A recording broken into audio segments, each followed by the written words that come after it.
ఓం నమో నారాయణాయ నమశివాయ. మహాభారతం సభాపరం వచ్చేసి జోదమాడుతున్న స్థలం. అక్కడ వచ్చేసి నా తప్పేమన్నా ఉందా, పుట్టిన పిల్లోడి నుంచి మరణించేవాడి వరకు ప్రతి ఒక్కడూ కూడా ఆ పైన ఉన్నటువంటి శాసకుడు దేవుడు పరమాత్ముడు ఆయన ఆజ్ఞానుసారమే నడుచుకోవాలి. నేను అంతే, నేనేం తప్పు చేశానంటూ పరాత్పరుని బుద్ధియే జగత్తులోని సకల కార్యాలను శాసిస్తుంది. ఆయన ప్రేరణ చేతనే మనిషి కొండనెత్తుకుంటున్నాడు, పాముకు పాలు పూసి పెంచుతున్నాడు. దానికి భిన్నంగా ఎవరైనా శాసించాలనుకుంటే వారితో శత్రుత్వాన్ని కొని తెచ్చుకోవటమే. సో అవతలవాడు ఏం చేస్తున్నా దేవుడికి తగ్గట్టు చేస్తున్నట్టే. అలా కాదు కూడదని ఏదైనా చేద్దామని అనుకున్నావు అంటే అది ఖచ్చితంగా శత్రుత్వాన్ని కొని తెచ్చుకోవటమే. ఈ రీతిగా బలవంతంగా మిత్రత్వాన్ని పాటించదలిచినటువంటి వానిని పండితుడు పరిత్యజించాలి. నిప్పును మండించి ముందుగా పరువెత్తక జాగు చేస్తుంటే అటువంటి వానికి బూడిద కూడా మిగలదు. శత్రుపక్షపాతి అయి తనను ద్వేషిస్తూ అహితాన్ని కలిగించే మనిషిని ఇంట నుంచుకొనకూడదు. కాబట్టి నీకు ఎక్కడికి వెళ్ళాలనిపిస్తే అక్కడికి వెళ్ళు. కులటను ఎంతగా అనునయించినా ఆమె భర్తను విడిచి వెళుతుంది. సో ఓ రకంగా ఆల్మోస్ట్ ఇక బజారు దాన్వి అన్నట్టుగా ఒక స్త్రీని కనుక మనం చూస్తే అది ఎంత కంట్రోల్ చేద్దామనుకున్నా మగుడు నిడిచి వెళ్ళిపోయింది. అలాగే నువ్వు కూడా నిన్ను ఎంత మేము మనవాడు అనుకుంటారో నువ్వు అలా లేవు, కాబట్టి వెళ్ళిపో నువ్వు నచ్చిన చోటుకి. అప్పుడు విదురుడు అంటున్నాడు, రాజా, తనకు నచ్చని హితాన్ని బోధించినంత మాత్రాన్ని హితైషులను వదిలించుకునే వారి స్థితి ఎలా ఉంటుంది? నీకు నచ్చలేదని నేను చెప్పిన ఒక మంచి మాటను కూడా విని నువ్వు నన్ను వదిలించుకోవాలనుకుంటే వాళ్ళ పరిస్థితి ఎలా ఉంటుంది? సాక్షి మాతృడివై చెప్పు. రాజుల మనస్సుల ద్వేషంతో నిండి ఉంటాయి. వారు మంచిగా అనునయిస్తూనే వెనుక నుండి రోకలతో కొట్టిస్తారు. నీవు మందమతివి. నిన్ను ప్రాజ్ఞునిగా నన్ను మూర్ఖునిగా భావిస్తున్నావు. ముందు మిత్రులతో పరిగణించి వారిని అనంతర కాలంలో నిందించిన వాడే మూర్ఖుడు.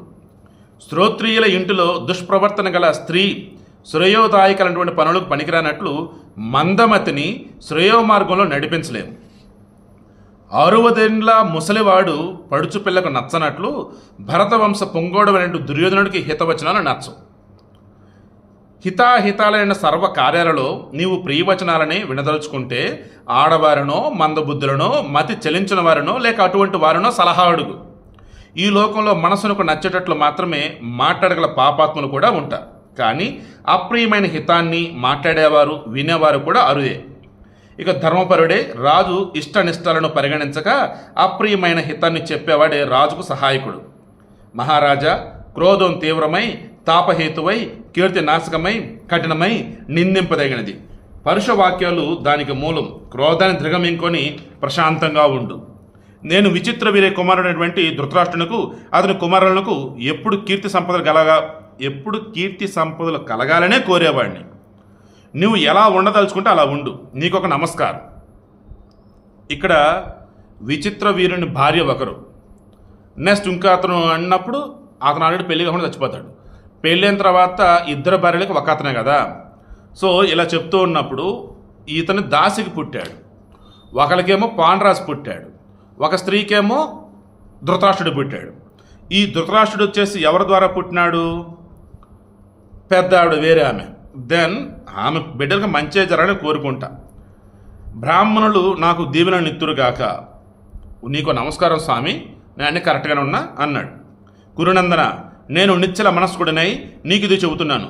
పండితుడైనటువంటి వాడు కూరల నుండి కళ్ళ నుండి కూడా విషాన్ని చిమ్మగల సర్పలను రెచ్చగొట్టకూడదు. పండితుడు అన్నవాడు కూరల నుండి కానీ కళ్ళ నుండి కానీ ఈ విషాన్ని చిమ్మే పాములుంటాయి కొన్ని, అటువంటి పాములని రెచ్చగొట్టకూడదు. కొన్ని పాములుంటాయి చూస్తూ కంటితోనే విషం చిమ్ముతాయి. కొన్ని పాములుంటాయి కూరలతో విషం చిమ్మేస్తాయి మీదకి, కరోనా కూడా కరవాల్సిన అవసరం లేదు. అటువంటి అస్సలు రెచ్చగొడదు, చాలా కేర్ఫుల్గా ఉండాలట. అలా పాండుని ఇప్పుడు రెచ్చగొడుతున్నారా బాబు అని చెప్తే అంటున్నాడు. రేపు డిస్కస్ చేద్దాం.